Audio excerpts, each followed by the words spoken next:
Hai semuanya, ketemu lagi di channel saya, Mia Ye. Gimana kabar kalian semua? Semoga semuanya dalam keadaan baik dan sehat.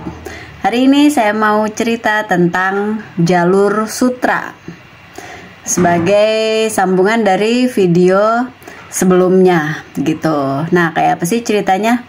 Yuk kita ikutin terus ya.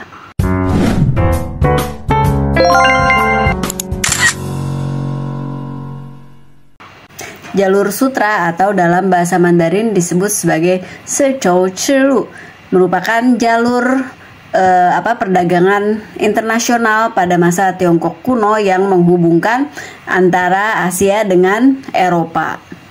Jalur perdagangan ini merupakan jalur yang terpanjang dan terpenting pada masa itu.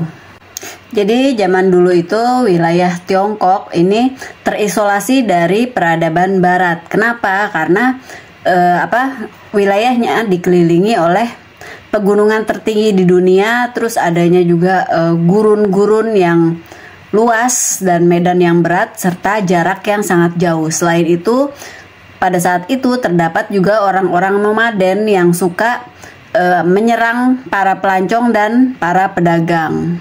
Padahal kala itu rakyat dinasti Shang, dinasti kedua di Tiongkok dan sampai dinasti Han ini sudah mampu memproduksi berbagai macam barang seperti porselen, keramik, kertas yang sangat disukai di dunia barat dan dihargai tinggi oleh mereka. Namun untuk mencapai dunia barat hanya terdapat dua pilihan jalur darat karena jalur laut masih terlalu primitif. Jalur darat yang pertama melewati koridor Kansu lalu meluas melalui wilayah Xinjiang dan kemudian terbagi lagi menjadi beberapa jalur dan ini disebut sebagai jalur sutra. Jalur yang kedua dimulai dari Yunnan dan Sichuan melintasi Tibet. Ini disebut sebagai jalur selatan atau dikenal juga dengan jalur kuda teh. Para pedagang ini membawa produk-produk yang mereka produksi sendiri seperti sutra tadi misalnya. Nah, mereka sutra itu sangat diminati di kawasan Asia Tengah sampai ke Eropa dan orang-orang itu melakukan perdagangan dengan cara barter. Jadi mereka membeli sutra lalu membayarnya dengan barang-barang produksi negeri mereka sendiri seperti wool, terus kaca, emas, logam dan sebagainya. Salah satu bukti tentang perdagangan sutra di seluruh Eurasia atau Eropa dan Asia ini adalah ditemukannya sutra di salah satu makam yang ada di Mesir sekitar tahun 1070 sebelum Masehi. Bukti lainnya, sutra juga ditemukan di salah satu makam di Jerman pada abad ke-6. Perdagangan sutra berkembang dengan pesat pada masa dinasti Han. Mulanya orang-orang memperdagangkan sutra ini hanya di dalam wilayah kekaisaran, mulai dari pedalaman sampai ke perbatasan di wilayah barat. Tapi kemudian perdagangan internal tersebut mengalami gangguan karena adanya serangan dari orang-orang nomaden. Untuk melindungi rute perdagangan di dalam wilayah kekaisaran, akhirnya istana mengutus seorang jenderal bernama Chang Chen untuk membangun hubungan dengan negara-negara di Asia Tengah, dan pada saat itu ia juga bertemu dengan orang Yuezhi yang dulu pernah menjadi sekutu mereka.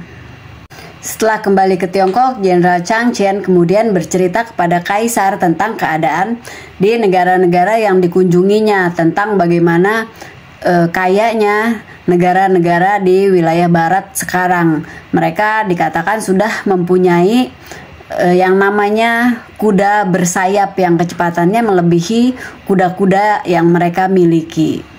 Mendengar cerita tentang kuda bersayap itu dalam tanda petik ya, kaisar kemudian merasa tertarik. Akhirnya ia mengirimkan semacam duta dagang ke negara-negara tersebut untuk melobi mereka gitu.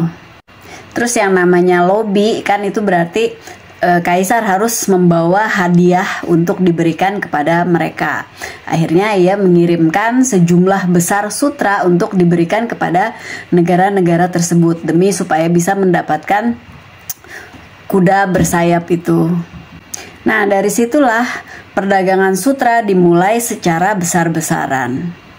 Ketika Kekaisaran Han runtuh pada tahun 220 Masehi, wilayah tersebut terbagi menjadi 3 negara besar yang saling berperang. Pada saat yang bersamaan, pada sekitar tahun 200-an, orang-orang barbar ini menyerang Kekaisaran Romawi yang menyebabkan terhambatnya rute perdagangan ke Eropa. Akhirnya pada tahun 400 Masehi, Kekaisaran Romawi runtuh dan ini menyebabkan rute perdagangan melalui jalur sutra ini terhenti sampai pada masa dinasti Tang. Pada masa dinasti Tang, dinasti yang berkuasa dari tahun 618 sampai 917, rute jalur sutra di Xinjiang dikuasai oleh suku-suku dari Turki. Mereka kemudian bersekutu dengan negara-negara kecil untuk menjatuhkan Kekaisaran Tang.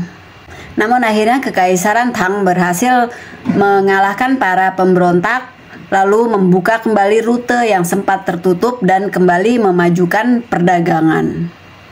Namun pada tahun 760 Masehi, Kekaisaran Tang kehilangan kendali atas wilayah barat sehingga perdagangan kembali terhenti. Kekaisaran Tang berakhir pada tahun 907, lalu berdirilah dinasti Song yang pada awal-awalnya ini adalah kekaisaran yang sangat kuat. Cuman sayangnya mereka tidak memiliki kendali atas wilayah jalur sutra karena wilayah tersebut pada saat itu dikuasai oleh kerajaan Xia Barat. Kekaisaran Song sudah pernah mencoba untuk merebut wilayah Xia Barat tersebut, tapi ternyata mereka gagal. Tahun 1127, istana Kekaisaran Song dipaksa pindah ke sebelah selatan Sungai Yangtze sehingga menyebabkan wilayah mereka menjadi semakin jauh dengan rute jalur sutra.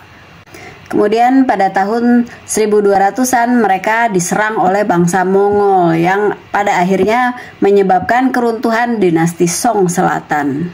Setelah Song dikalahkan, Mongol akhirnya menguasai Tiongkok dan mendirikan dinasti Yuan, dinasti asing yang pertama di Tiongkok.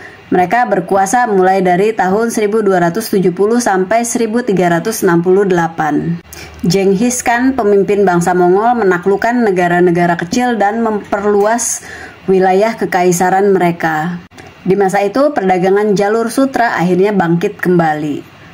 Bangsa Mongol memperlakukan para pedagang asing ini dengan sangat baik dan istimewa. Mereka memperjualbelikan sutra untuk kemudian menukarnya dengan obat-obatan, parfum, batu mulia, sampai para budak. Di masa itu pula Marco Polo melakukan perjalanan di rute jalur sutra dan singgah di ibu kota Kekaisaran Yuan yaitu Tatu yang sekarang menjadi Beijing. Dalam bukunya yang terkenal tentang dunia timur, Marco Polo menceritakan bahwa pada saat kunjungannya ke Kekaisaran Yuan, ia diberikan sebuah paspor berupa lempengan gitu. Jadi paspor itu diberikan kepada para pedagang asing untuk melindungi pergerakan mereka di dalam negeri.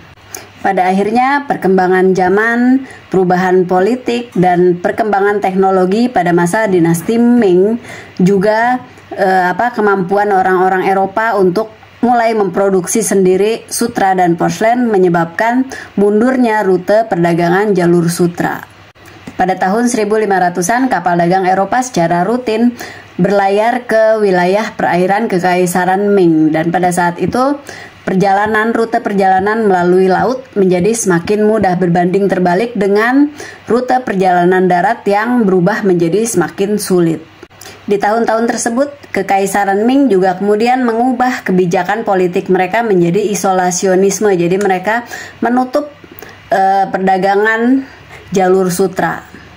Pada masa dinasti Qing, dinasti terakhir di Tiongkok, untuk mengisi kekosongan, orang-orang Eropa mengambil alih rute perdagangan dan kapal-kapal mereka datang untuk mengangkut sebagian besar produk-produk yang ada. Nah, selesai deh ceritanya. Gimana menurut teman-teman? Semoga aja video ini bisa memberi manfaat dan tambahan ilmu pengetahuan bagi kita semua.